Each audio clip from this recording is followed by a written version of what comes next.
임대차 전체를 봐야지. 네. 야 전세 가격이 안 오르거나 조금 떨어졌다고 해서 야 전세 시장 안전해져. 그럼 월세도 포함해야죠.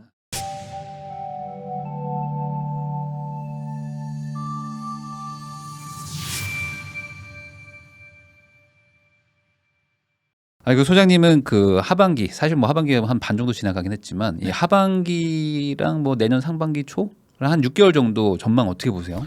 6개월 전망요. 네. 사실 올해는 거의 다 지나간 것 같고요. 네. 내년 상반기까지 보자면 저는 보합세인데 약간 약세, 하락, 약보합. 약간 약세, 약보합세 정도. 아 그래요? 일단 하락은 아닌 것 같고요. 큰 네. 폭의 하락은 없을 것 같고요. 물론 지역별로 네. 오르는 지역도 있고 떨어지는 네. 지역도 있는데 네. 수도권 전체적으로 보자면 저는 약보합세가 맞을 것 같습니다. 아, 그냥 거래 절벽. 거래 절벽. 네. 근데 요즘에 거래가 안 되긴 진짜 안 되는 거잖아요. 저는 이렇게 거래 안 되는 거 처음 봤습니다. 네. 제가 어디서 찾아보니까 금융위기 때보다도 더 적다. 뭐 네. 이런 얘기 막 있던데. 금융위기가 좋았죠. 아, 오히려. 네. 그리고 우리가 2010년도, 11년도, 12년도가 서울이 네. 어렵다고 했잖아요. 네. 아 그때가 좋았구나. 아, 오히려 지금 네. 그 정도 수준으로 거래가 안 된다. 그렇죠. 떨어지든 오르든 거래가 돼야 뭔가 네. 오르든지 내리든지 하고 또 관련된 사람들도 먹고 살고 네. 또 중개하시는 분들도 먹고 사는데 네. 이거는 뭐 서울이 한 달에 1000건이 거래가 안 되니까 중개업소 10개 중에 9개는 손가락 빨고 있고 네. 제가 최근에 만나본 사장님들은 올해 말까지는 뭐 강제 휴가다. 아, 그 정도로. 휴가가 내년까지 이어질 것 같다. 라고 말씀하시는 분들이 많아서 네. 각오는 하고 있는 것 같습니다. 아, 네. 근데 이제 약보합 정도를 예측을 하셨다고 했는데 이게 거래 절벽이니까. 네. 근데 요즘에 뭐 몇 억 떨어졌다, 막 4억 떨어졌다, 7억 떨어졌다, 막 이런 기사들도 막 나오는데 네네. 그러면 그게 거래가 없어가지고 나타나는 현상, 뭐 일시적인 현상이라고 봐야 되나요? 왜냐면 그걸 일시적인 현상으로 볼 수도 있고요. 이제 그 단지에 따라서 좀 트릭이 있을 수도 있죠. 이 트릭이 뭐냐면, 자 어느 아파트를 네. 똑같은 동과 층을 가지고 네. 비교를 하자면 괜찮은데, 뭐 한강 조망이 나오는 아파트하고 네. 안 나오는 아파트를 네. 고점과 지금 비교해가지고 매력 떨어졌다 할 수도 있고요. 특수 거래가 있을 수도 있거든요. 가족끼리 거래인데 이게 매력 네. 떨어졌을 수도 있어서 전체적으로 보자면 뭐 소폭 떨어진 거는 맞죠. 네. 제가 약보합이라고는 했지만 네. 하나도 안 떨어졌다. 작년에 8억이었는데 예를 들어서 작년에 뭐 30억인데 올해도 30억이다 이 얘기는 아니고요. 30억짜리인데 2억 떨어지면 28억이잖아요. 네. 그럼 그거를 큰 폭으로 하락으로 볼 것인가? 저는 그 정도면은 그냥 보합이지.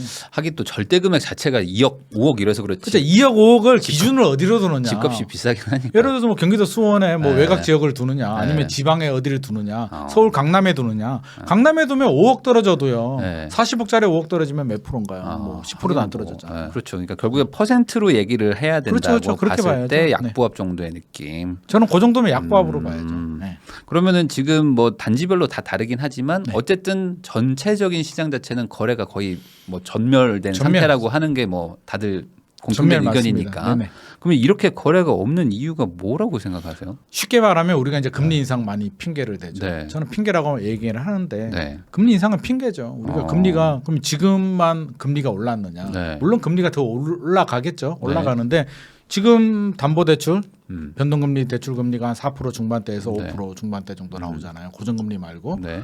과거에는 더 비쌌잖아요. 뭐 옛날엔 더 비쌌죠. 노무현 정부 네. 때문에 7%까지 갔는데 그때 막 사고 싶어서 미쳤잖아요. 음. 그때는 7%인데 왜 사고 싶고 네. 지금은 4% 후반대 중후반대인데 왜 안 사고 싶으냐. 음. 그거는 트리거라고 봐요. 저는 트리거고 그 내면에는 기대감, 네. 과도한 상승에 대한 피로감. 우리 2013년부터 서울은 이제 반등을 쳤고 네. 15년부터 본격적으로 올랐잖아요. 네. 그래서 작년 2021년까지 올랐으니까 몇 년도예요? 한 7년? 한 7년, 8년 그 정도 정도 올랐죠. 해서 한 두세 배 정도 올랐잖아요. 네. 거의 그 실거래가 내역을 제가 리포트 항상 분석을 해보면 한 최소 2배 정도는 올랐더라고요. 네. 2배에서 2.5배 정도 올랐으니까 많이 올랐고 지금 매수자 우위 시장인데 네. 매수자도 그렇고 매도자도 그렇고 집주인도 그렇고 살려는 분들도 그렇고 공통적인 생각이 좀 많이 올랐다는 점에서는 우리가 다 공통점을 찾을 수 있거든요. 네. 많이 올랐다.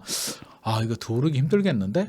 그 약간 불안감이 누적된 상태에서 금리가 올라가니까 야 이게 진짜네. 불안 심리가 더 커지니까. 더 오르긴 힘들겠는데 우리가 사람 마음이 똑같잖아요. 네네. 오르는 집을 사고 싶을까요? 안 오르는 집을 사고 싶을까요? 당연히 올라갈 때 사람들이 손이 나가잖아요. 그렇죠. 보통. 아무리 실수요자더라요. 저는 네. 이제 그런 질문 많이 받거든요. 네. 선생님 저 실수요자인데요. 네. 많이 안 올라도 좋아요. 뭐 이렇게 얘기하는데 그거 다 개구라뻥이잖아요. 안 오르는 집을 왜 사? 네. 그럼 전세나 월세 살면 되죠. 네. 그러니까 누구라도 인플레이션 방어할 수 있는 수준 또는 네. 그 이상 네. 오르는 폭에 따라서 차이가 있는 거지. 오르는 집을 원하는데 지금은 과연 올라갈까? 금리가 이렇게 올라가면 과연 네. 한국은행이 또 올릴 것 같고 네. 올해 말 되면 미국이 네. 3% 갈 것 같고 우리도 3% 가까이 지금 2.25죠. 네. 2.25니까 3번 정도 올리면 3% 갈 것 네. 같은데 올해 3%에서 멈출까? 음. 전쟁도 생겼는데 네. 경제도 위기인데 어떻게 될지 모르겠네. 내년이 더 힘들어질 것 같은데 네. 라는 생각이 드니까 일단 지켜보자. 아. 다 관망. 하긴 지금 금리가 어디까지 갈지 다 의견도 막 제일 분분하고 하니까 불안하죠. 이런 상황에서 굳이 내가 뭔가 움직일 필요가 있을까? 굳이 지금? 똑같은 마음인 것 같아요. 네. 집주인도 팔아볼까? 네. 라는 마음을 가지다가 사실 안 팔리잖아요. 내가 원하는 가격에 팔릴 수가 있으면 네. 일시적 그 한시적 배제 네네. 중과 그 기간 동안 팔려고 마음 먹으신 분들이 꽤 있었거든요. 다주택자분들. 예, 다주택자 중에 네. 안 팔리는 거예요. 음. 내놨는데 팔려야 말이지. 네. 조금 조정해줬어요. 네. 몇 천만 원 조정해줬는데 씨알도 안 먹혀. 확 떨어뜨릴까? 네. 그러기에는 좀 억울하죠. 근데 네. 종부세도 좀 완화해준다라고 하고 얼마를 떨어뜨리면 내가 과연 집이 팔릴까 생각해보니까 일단 버텨보자. 우선은 간다. 일단은 가보자. 그러면은 현재 네. 그 시장에 네. 이런 얘기가 있잖아요. 그러니까 매물이 막 쌓이는데 살 사람들이 없어가지고 지금 뭐 거래가 안 된다라고 하는데 그것도 아닌 건가요? 그러니까 매물은 막 늘어나고 있는데 거래가 안 매물이 좀 늘어나긴 했죠. 안 늘어난 건 아니고요. 아. 늘어난 건 사실이죠. 네. 팔아야 될 사람들은 내놓고 있고요. 네. 이게 서울만 보느냐 네. 다른 지역들도 보느냐에 따라서 차이는 있는데요. 상대적으로 서울이 그 정도 매물이 많이 누적된 것 같지는 않고요. 조금 늘어나긴 했고 서울 쪽은 수도권 외곽 지역들은 조금 더 늘어났죠. 네. 매물은 늘어났는데 살 사람들이 아예 안 사겠다는 건 아니에요. 네. 매수 심리는 살아 있어요.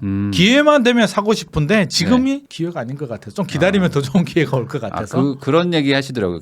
예전에 내가 뭐 8억짜리를 보고 있었는데 네네. 저거 한 7억만 되면 진짜 사는데 했는데 진짜 7억이 된 거예요. 막 안 갑자기 사요. 뭐 금매로 하나 나온 거야. 그러면 이제 안 산다. 사람 마음이 4억으로 간다. 사람 마음이 똑같아요. 네. 이게 어떨 때 거래가 잘 되냐면 네. 집주인이 가격을 올릴 때. 네. 내가 한 10억 정도에 살려고 했어요. 살려고 했는데 조급할 때.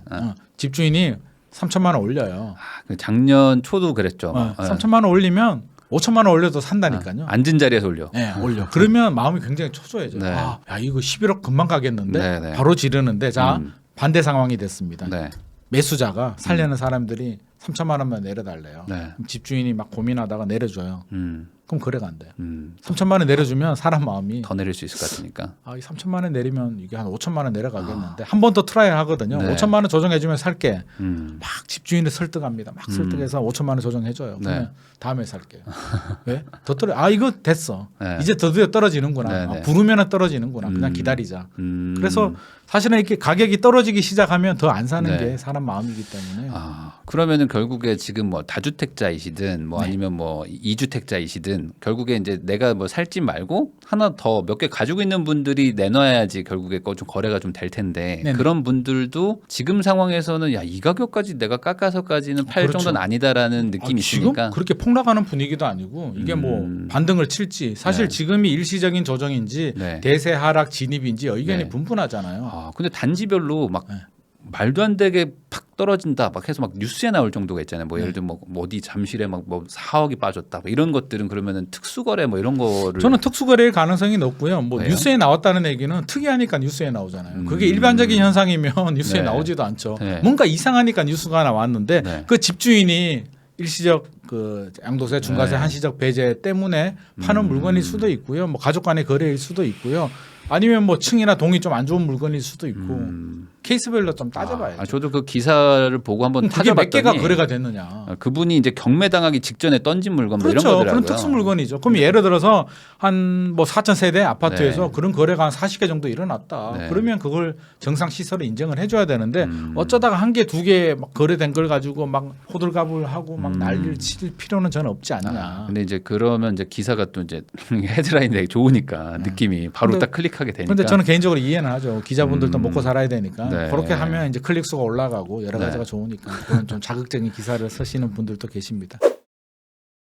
소장님께서 이제 금리 인상은 뭐 핑계거나 트리거다 네. 이렇게 얘기를 하셨지만 그래도 이게 불안 심리를 자극한 건 맞잖아요. 아, 왜냐면 맞죠, 이렇게까지 급등을 하게 될 거라고는 사실 작년도 예상한 사람이 없단 말이죠. 네. 또 뭐 전쟁이 날 거라고 생각하기도 참 어려웠으니까. 아, 그거 맞추면 네, 대박이죠. 그러면 지금 이렇게 막 0.75, 0.5씩 막 올라가는 게 결국에 좀 멈춰야지 맞습니다. 방향이 좀 쓴다고 봐야 될까요? 저는 최소 전제 조건이 네. 지금 거래가 완전 절벽, 네. 완전 없잖아요. 네네. 거래 제로 상황에서 이게 해결이 되려면 거래량이 늘어나려면 최소한 금리 인상은 멈춰야 된다. 저는 그게 전제 조건이라고 봐요. 네. 사람 마음이요. 그런 게 있잖아요. 우리가 예상하지 못했던 범주 바깥으로 어떤 이벤트가 발생했을 때 우리는 공포감을 느끼거든요. 우리가 예상한 범위, 예를 들어서 금리 인상을 네. 오르겠지. 오를 거를 예상했는데 0.25가 아니라 0.5를 올리면 굉장한 두려움을 느끼고요. 네. 0.5를 예상했는데 0.75가 올라가면 문제가 되는 거고 0.5 예상했는데 0.5가 오르면 오히려 안도를 하거든요. 네. 그 주식시장도 마찬가지예요. 맞아요. 같은 0.5로 올렸는데 지난달에는 난리가 났는데 이번 달에는 안도를 할 수 있다. 불확실성 해소 막 이런 그렇죠. 해소가 나오는 거죠. 그래서 예상할 수 있는 범주 내에서 네. 움직여야 되는데 금리 인상 올라갈 줄 알았죠. 작년에 제가 이제 방송하면서 했던 말이 올해 말까지 한 2% 갈 것 같다. 그럼 내년에 한 3% 갈 것 같다. 2023년에 3% 가고 그 이후에는 어떻게 될 것이다라고 네. 했는데 남들은 그렇게 금리 인상 안 된다라고 이야기를 했거든요. 그래서 저는 나름대로 공격적으로 전망을 한다고 했는데 네. 제 전망치보다도 지금 훨씬 더 빠르고 공격적으로 올라가니까 저도 당황스럽고요. 그러면 그렇게 예상 안 하신 분들은 또 얼마나 많은 그렇죠. 공포감을 느끼겠어요. 보통 그때 23년 뭐 3월, 4월에 막 많이 올라간다 이런 얘기를 했었는데 지금 올라가는 게 결국에 이제 물가 상승도 있지만 이제 전쟁 나고 해서 이제 불확실성이 너무 크니까 여러 가지 맞물렸죠. 저금리가 비정상이잖아요. 네. 저금리가 언제까지 갈 거야. 네. 결국에는 올라가야 되는데 올라가는 속도가 예상보다 좀 빨랐다는 거지. 저는 여기에 지나친 공포감을 가질 필요는 없다라고 보여집니다. 그러면 2023년 4년에 올라가는 거는 괜찮고 네. 올해 올라가는 거는 문제야. 조금 빨리 올라가니까 당황스럽다는 거죠. 그러니까 속도가 문제인 거지 결국에는 뭐 올라가야 되는 게 저는 3% 정도는 정상이라고 보여집니다. 3% 4% 정도는 정상이라고 보여지니까 지나친 공포는 좀 가지지 말자라는 생각을 하고 있고요. 단 네. 불확실성. 네. 그래서 올해 말에 3% 가면은 이제 어디까지 가냐? 이제 내년에는 안 올라가. 네. 그건 아무도 대답을 못 하죠. 네. 미국 파월 FRB 의장도 네. 저는 그분 별로 안 좋아하는데 네. 왜 안 좋아하냐면 분명히 작년인가요 재작년인가요 2023년까지 금리 안 올린다고 얘기를 했거든요. 본인이 얘기했죠. 왜 안 뭐 지키냐고. 인플레 없다. 없다라고 걱정 했는데 없다. 물론 뭐 시장 상황이 달라졌으니까 그렇긴 전쟁이 하지만. 났으니까. 그래서 그분 말 너무 믿지 말고요. 네. 만약에 물가가 안정이 되고 하면 의외로 올해까지 오르고요. 내년에 안 오를 수도 있고요. 오히려 네. 뭐 지금 뭐 경제 금리 상황에 내린다는 따라서 얘기도 있고. 내릴 수도 있어요. 충분히 그럴 가능성도 있기 때문에 지나친 공포는 가지지 말자. 그러니까 결론적으로 아직 모르겠다, 불안하다 이거기 때문에 지금도 문제죠. 손이 안 나가잖아요. 네. 그러면 매수는 못 하는 건데. 네. 그러면 전세나 월세 쪽으로는 갈 수밖에 없잖아요. 뭐 가야죠. 노숙을 할 수 가야죠. 없으니까. 오히려 더 많이 가죠. 네. 사야 될 사람들도 실수요자들은 네. 우선 좀 지켜보자라고. 지켜보면 하면은 어디서 지켜볼 거야. 텐트 치고 지켜볼 수는 없죠. 그건 없잖아요. 네. 그러니까 전세나 월세. 그래서 전월세로 가는데 전세가 또 안정됐다는 얘기가 있잖아요. 네네. 기사들이. 전세는 안정됐죠. 네. 우리가 바라볼 때, 네. 자 전세라는 말을 네. 진짜 전세 제도만 생각을 하느냐, 네. 아니면 전세를 임대차 전체로 바라보느냐. 이게- 우리가 네. 지금까지 주택 시장은 전세라고 하면 우리가 임대차 시장을 이야기하지 왜 월세 비중이 낮았으니까. 낮았으니까. 임대차 전체를 봐야지. 네. 야 전세 가격이 안 오르거나 조금 떨어졌다고 해서 야 전세 시장 안전해져. 그럼 월세도 포함해야죠. 임대차 시장 전체를 봐요. 그러네. 그러니까 수학만 100점 맞았다고 올 100 맞은 게 아닌데. 그렇죠. 평균을 보고 전체를 봐야 되는데. 그렇게 봐야죠. 근데 공부하는 양은 똑같은데 너 수학만 100점 맞으면 되냐고. 수학만 안정하면 되냐고. 그렇죠. 그러니까 그건 자꾸 아니죠. 정부는 전세 시장 안정이다라고 네. 하는데 안정도 어떻게 안정? 사실 가격이 떨어졌다라고 하는데 떨어진 네. 단지 몇 개 돼요. 몇 개 단지를 가지고 그 케이스를 가지고 와서 전세 많이 떨어졌다라고 하는데 실제로 전세 갱신하거나 네. 그 하시는 분들은 집 근처 부동산 한번 가보세요. 진짜 얼마나 떨어졌나? 네. 실제로 안 떨어졌어요. 어디 네. 떨어져 전세가 생각보다 많이 안 올랐다. 우리가 네. 전세 대란 예상했잖아요. 8월달에 전세 대란이 생길 것이다. 임대차 3법 개정돼서 올려서 전세 대란까지는 안 생겼죠. 안 생긴 이유가 뭐 변명이라면 변명이지만 네. 금리가 올랐잖아요. 금리가 올라가니까 어떤 현상이 발생해요? 대출이자 부담이 늘어나죠. 네. MB 정부 이전에는 전세 대출이 없었잖아요. 그렇죠. 그때 MB 정부 이전만 하더라도 오직 내 돈으로 그냥 전세금을 내는 그런 제도였으니까 어떻게 보면 내 돈 잠시 맡겨두고 네. 그 은행에 네. 이자 없는 무이자 예금처럼 맡겨두고 잘 살다가 내 원금 받아가는 그런 제도고 월세는 돈을 계속 내야 되니까 네. 아깝죠. 뭔가 네. 날리는 느낌. 맞아요. 그래서 우리가 전세가 굉장히 좋은 제도다라고 했는데 자 MB 이후에 전세자금 대출 제도가 도입이 됩니다. 네. 대출 이자를 내야 되는데 다행히 저금리였죠. 네. 글로벌 금융 위기 이후에 10년 동안 저금리를 유지했기 때문에 특히 전세 대출은 정책 금리 못 느꼈던 거죠. 사람들이 이제 전세 대출이 시행이 되니까 전세금 인상을 네. 저는 모럴 해저드라고 보여지는데 집주인은 이제 그렇게 하죠. 야 전세금 2억 올려줘. 너 대출 받으면 되잖아. 네. 내가 오케이 해줄게. 세입자 오케이 2억 그까이 거 뭐 대출 금리 뭐 2% 1.5% 이자가 2% 하면 약했으니까. 이자 뭐 월세보다는 훨씬 유리하네. 월세 네네. 절반밖에 안 되니까 아 그거 내줄게 뭐 그까이 거 뭐 어때? 라고 해서 지금까지 왔는데 이제 금리 인상이라는 네. 듣도 보지도 못한 MB 정부 이전에 금리 인상이 있었는데 그때는 전세 대출이 없었단 말이에요. 전세 대출 이자의 직접적인 부담으로 다가오니까 이것 봐라. 계산기 두들겨 보니까 월세가 더 유리한데 지금 네. 굳이 전세 대출을 내가 2억을 받아야 돼? 네. 당연히 인상분에 대해서는 반전세 월세로 반전세로. 주죠. 저라도 그러지 않겠어요? 그렇죠. 그러니까 결국에는 이게 전세 시장의 안정이 아니라 네. 월세로 전환됐다. 전환되면서 월세 가격이 올라가는 거고요. 임대차 시장 전체를 본다면 저는 올라간다. 우리 언제 떨어졌어요? 임대차를 본다면 떨어진 적은요.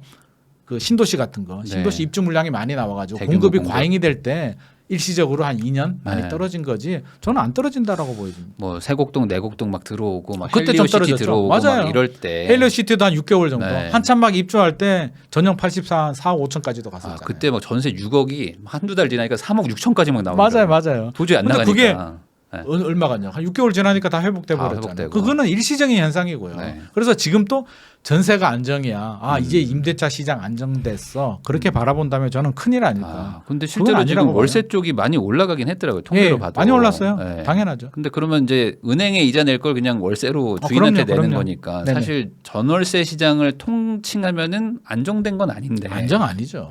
월세가 올라가면은 결국에 또 전세를 같이 끌어올리는 거 아니에요? 당연하죠. 월세가 이제 당분간 올라가겠죠. 네. 올라가면 또 계산기는 항상 두들기잖아요. 네. 지금은 대출 이자보다 전세 대출 이자보다 월세가 유리하니까 월세를 내는데 월세가 더 많이 올라갔네라고 하면 또 전세로 가겠죠. 그럼 네. 또 전세금 올라가고 네. 결국에는 전세가 올라가느냐 네. 월세가 올라가느냐의 문제지 둘 다 내려가는 이유는 저는 없다. 집주인이 바보도 아니고 공급이 많지 않은 한. 공급이 많아져도 네. 공급 물량이 나올 때는 좀 떨어지죠. 조금 떨어지죠. 그래서 그 조심해야 될 게 이제 신도시라든지 공급 물량이 많이 나올 때 네. 전세 가격 떨어졌다고 신나게 들어가시는 분들이 있거든요. 네. 2년 후에 그냥 아작이 나죠. 네. 그럼 쫓겨나든가 몇 억씩 올려줘야 되거든요. 그러니까요. 그래서 그 일시적인 현상을 안정이라고 보면 안 되는 거죠. 그러니까 지금 결국에 그 매매 쪽에서의 불안 요소와 그리고 이제 전세는 이제 이자랑 연동되니까 네네. 결국에 우선 월세가 있는데 네. 이것도 월세로 몰리면 또 월세 물건 또 당연하죠. 소진되면 전세가 또 올라가고 그러면 그럼요. 전세가 또 약간 매매를 또 자극할 수 있는 부분이 당연. 있으니까 결국에 이런 부분에서는 지금 금리가 언젠가 빨리 멈춰야지 멈춰야 뭐라도 돼요. 뭐 답이 나온다 네. 이거네요. 뭐 근데 전세를 금리가 갈지. 이제 상승이 멈추더라도 네. 저는 매매 시장이 이제 어떻게 보면 크게 반등하지 않느나 네. 불안하니까 네. 사람들이 살려는 매수 수요자들이 이제 네. 관망으로 돌았으면 전세든 월세든 가야 되잖아요. 네. 전세 월세 수요가 늘어나기 때문에 수요가 늘어나는데 공급이 늘어나지 않으면 임대 가격 올라가고요. 네. 임대 가격 올라가면 또 밀어 올리잖아요. 네. 물론 시차가 있겠죠. 네. 그래서 밀어 올리면 바로 집값이 오르는 건 아니지만 집값도 한 이제 하락 좀 네. 조정이 되고 임대 가격 올라가면 네. 갭이 줄어들면 결국에는 또 투자 수요들이 들어가니까 네. 장기적으로는 우상향할 수밖에 없는 구조죠. 이게 아까 말씀하신 것처럼 MB 때 그 전세자금 대출 나온 게 저도 기억이 나는 게 그때 사람들이 집을 안 살려고 막 하니까 맞아요. 막 저 잠실 막 송파 강남부터 막 전세가 막 뛰기 시작하는데 그 매수 수요가 다 전세로 가니까 네. 그러니까 이거 전세값 난리 났다 뭐라도 해줘라 그래서 대출 그럼 대출이라도 해줄까 해가지고 시작한 거잖아요. 그렇게 도입된 제도가 네. 저는 결국에는 전세 가격을 더 많이 끌어올렸다고 보여지고 원래 전세 대출 안 해줬으면 사실 네. 전세 가격이 이렇게 많이 안 올랐을 거고요. 네. 전세 가격이 이렇게 안 올랐으면 매매 가격이 이렇게 안 올랐죠. 네. 근데 이제는 돌이킬 수 없어요. 전세 대출 제도 없애보세요. 어떻게 되나. 지금 없애면은 이제 큰일 날 수 있죠. 큰일 나지. 이거 네. 대한민국이 뒤집어지죠. 그러니까 네. 이제는 어쩔 수 없는 제도가 되어버렸고요. 네. 담보대출도 우리 예전에 담보대출 개인이 이렇게 쉽게 받지 못했잖아요. 네. IMF 이후에 이제 개인한테 그렇죠. 대출이 많이 풀렸기 때문에 이미 이렇게 한번 물길이 바뀌면 이제 돌이킬 네. 수는 없습니다. 이렇게 가야 됩니다. 그러면 그냥 갑자기 궁금한 건데 소장님은 그 전세 대출 80% 해주는 거 어떻게 생각하세요? 실수 여자한테 네. 저는 그 개인적으로는 반대합니다. 너무 과하게 많이 해주는 게 아닌가 과하게 생각도 많이 좀 하죠. 들거든요. 진짜 위한다면 저는 전제 조건이 있죠. 진짜 실수 여자들한테 80% 해준다면 DSR을 봐야 돼요. DSR도 봐야 되고 만약에 진짜 정부가 도와주고 싶으면 그냥 80%는 은행에서 해주는 거잖아요. 네. 정부가 자기들이 그냥 생색 내는 거잖아요. 그렇긴 그렇다면 하죠. 저는 네. 금리도 대출 상품도 정부가 보증해서 진짜 네. 고정금리 2%로 진짜 생애 최초에 대해서는 네. 80% 대출 해주는데 정부가 고정금리 2%로 계속 해줄게 끝까지 책임질게 정도는 해줘야지. 아니 근데 그렇게 하면 더 빌리잖아요, 막. 그러니까 이제 정해야죠. 생애 아. 최초에 몇 억까지는 딱 정해줘야죠. 근데 그게 아니고 네. 그냥 80% 해주면 이분들 진짜 위험합니다. 금리가 더 올라가게 되면. 네. 그래서 저는 이거 좀 반대예요. 저도 오히려 좀, 집을 살 수 있게 만들어줘요. 네, 개인적으로 전세자금 대출을 이렇게 많이 해주고 거기다가 또 어쨌든 보증이니까 좀 그래 상대적으로 좀 저렴한 것도 있고 그리고 이제 소득을 안 보고 막 그냥 해주니까. 저는 반대라니까요. 원래는 월세로 가면 이 정도 집은 못 가실 분들이 좀 약간 자신 있게 막 오니까 가격이 좀 펌핑되는 게 많이 그게 전세 느꼈었거든요. 대출의 부작용 중에 하나였죠. 네. 좀 극단적인 경우라면 물론 그게 주거 사다리를 더 좋게 만든 경우들도 있지만 주거 환경은 좋아졌죠. 환경은 좋아졌는데 예를 들어서 뭐 요즘 이제 물난리 때문에 반지하가 문제가 되지만 네. 뭐 500만 원 가지고 반지하나 작은 빌라에 사셔야 되는 분들이 전세 대출을 잘 해주니까 아파트로 수요가 오시고. 이동이 되고 좋게 말하면 주거의 질이 향상이 됐지만 나쁘게 말하면 내 능력이 아니고 은행 돈으로 그냥 내가 편하게 잘 사는 거거든요. 네. 그러면 다른 문제가 생겼을 때 굉장히 취약해질 수 있죠. 네. 이렇게 금리가 올라가거나 하면 문제가 될 수가 있으니까 저는 이런 정책보다는 그냥 살 수 있게 진짜 실수요자들은 집을 좀 좋은 사게. 대출을 해줘가지고 네. 좋은 대출 상품이 있으면 집을 살 때 좋은 왜 무주택자들이 집 사는 건 1주택 사는 거는 꼭 필요하잖아요. 네. 그래서 살 의지가 있는 사람한테 이렇게 좀 해줘야 되는 게 맞지 않을까. 저도 그런 생각을 하거든요. 꼭 생애 최초가 아니라 한 10년에 한 번 정도 쓸 수 있는 뭐 아니면 15년에 한 번 쓰는 어떤 맞습니다. 대출 같은 거. 네. 그래서 내가 한번 갈아탈 때 좀 장기적으로 좀 쓸 수 있는 그런 것 그러니까 좀 한번 그런 해주면 것 좀 좋을 것 해주면 같은데. 저는 굉장히 좋을 것 같습니다. 저도 개인적으로 사람은 집을 사야 되지 그 빌려서 산다는 걸 계속하면은 좀 그렇죠. 뭐 이게 꼭 필요한 분들이야 이제 살아 계획이 잘안 그렇죠, 그렇죠. 쓰더라고요. 계획도 안 쓰고요. 네. 1주택은 또 보험 같은 거라서 그러니까. 또 레버리지 필요하니까 저는 했으면 좋을 것 같습니다. 네. 근데 또 이게 가계부채 뭐 이런 거 얘기 나오면 또 이제 또 막히니까 네. 사실 뭐 어려운 것 같아요. 정책 당국자들도 네. 고민은 많겠죠. 네. 전세 대출이 문제다라는 거는 저도 좀 공감하는 반대. 계획적으로 좀 이 비율이라도 조금씩 좀 낮춰주면 그렇죠. 전세 대출 올려주는 거 전 절대 반대. 좀 장기적으로는 한 40% 내가 이하로. 잘 살게 되고 내가 뭐가 돼야지 은행 돈 가지고 내가 좋은 아파트에 사는 게 과연 그게 옳은 일일까? 그게 은행 실적 많이 좋아졌는데 이것 때문에 전세 대출 때문에 맞습니다. 기업들 안 빌려주고 이거 가계 대출로 늘어났는데 어쨌든 은행 실적만 좋아졌습니다. 그러면은 소장님 보시기에 네. 그 어쨌든 지금 약보합이라고 하더라도 네네. 뭐 좀 뭐 오른 데도 소수는 있고 뭐 반대로 또 내려가는 데도 있고 뭐 많이 내려가는 데도 있고 그럼요, 막 이런 그럼요. 데가 있는데 네네. 요즘 뭐 가장 공급으로 어쨌든 얘기를 하면 대구나 뭐 인천 뭐 이런 데가 지금 맞습니다. 공급 많다 뭐 이런 얘기 하는데 네네. 이런 데 어떻게 보세요 지금? 안 좋다고 보죠. 안 좋다. 왜냐하면 수요와 공급에서 물량 앞에 장사 없거든요. 네. 진짜 그건 절대 진리입니다. 이건 물량 앞에 스타크래프트 해본 사람들은 다 압니다. 물량 앞에 절대 장사가 없고요. 네. 뭐 지금 270만 원 공급 얘기도 나오고 있지만 네. 물량 앞에 장사가 없는데 수요가 갑자기 늘어나진 않잖아요. 물론 작년처럼 네.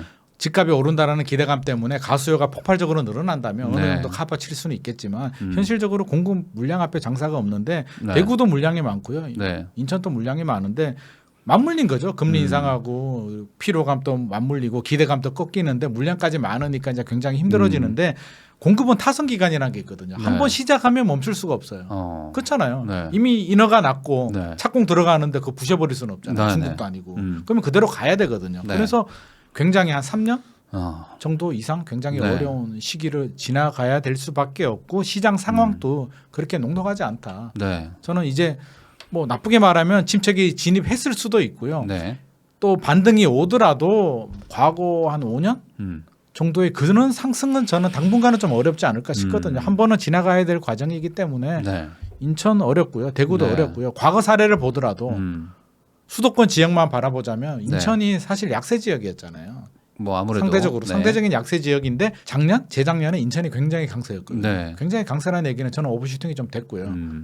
그 벌집 순환 모형 이론을 보더라도 네. 마지막까지 이제 상승 마지막으로 왔기 때문에 음. 맞물렸다. 네. 맞물렸다라고 보여지면 당분간은 좀 어려울 것이다. 공급 물량이 쉽게 해결도 안 네. 되고요. 공급 물량이 멈추더라도 상승으로 반전되기는 어려울 것 같습니다. 당분간은. 당분간은. 네. 그러면 반대로 지금 공급이 좀 부족한 지역 같은 거, 뭐 예를 들어 뭐 서울이나 뭐 서울. 이런 지역들은 그래도 이 상황에서 서울은 버티죠. 버틴다. 당분간은 버티고요. 네. 그래서 서울은 쉽게 하락으로 돌아서지는 않습니다. 네. 결국에는 수도권 지역이 2, 3년 정도 침체기를 지나가고 있으면 서울도 뭐 서울이라고 뭐 용가리 통뼈는 네. 아니니까요. 어느 정도 조정이 오는데 우리 과거 사례를 한번 보자고요. 노무현 정부 시절에 2007년도, 2008년도부터 수도권 외곽 지역들이 꺾였거든요. 네. 그러면 동탄 그때도 마찬가지였어요. 동탄, 송도 네. 이런 지역들이 굉장히 어려웠는데 한 2, 3년 지나니까 이제 서울이 2010년도부터 이제 조정이 되더란 말이에요. 네. 그래서 서울이 한 3년 정도 어려웠고 수도권 외곽 지역들은 5년에서 6년 정도 어려웠거든요. 네네. 지금 또 동탄하고 송도하고 외곽 지역들부터 이제 시작이 됐거든요. 그러면 한 2, 3년 지나서 이 문제가 본격적인 반등으로 전환되지 않으면 서울도 그때 되면 네. 그때가 지금 2022년이니까 2024, 5년 정도. 근데 그때가 이제 3기 신도시 입주 물량하고 맞물리잖아요. 네. 과거는 2기 신도시였고요. 네. 그러면 그때 한 서울은 3년 정도는 조금 힘들어질 수도 있고요. 고점 대비 한 30% 정도. 30%. 고점 대비. 근데 1년에 30%가 아니고요. 네. 지금 벌써 몇 년이에요? 한 5년? 이렇게 본다면 5년에 걸쳐서 30%라면 저는 그게 크게 뭐 리스크하다고 보여지진 않습니다. 네.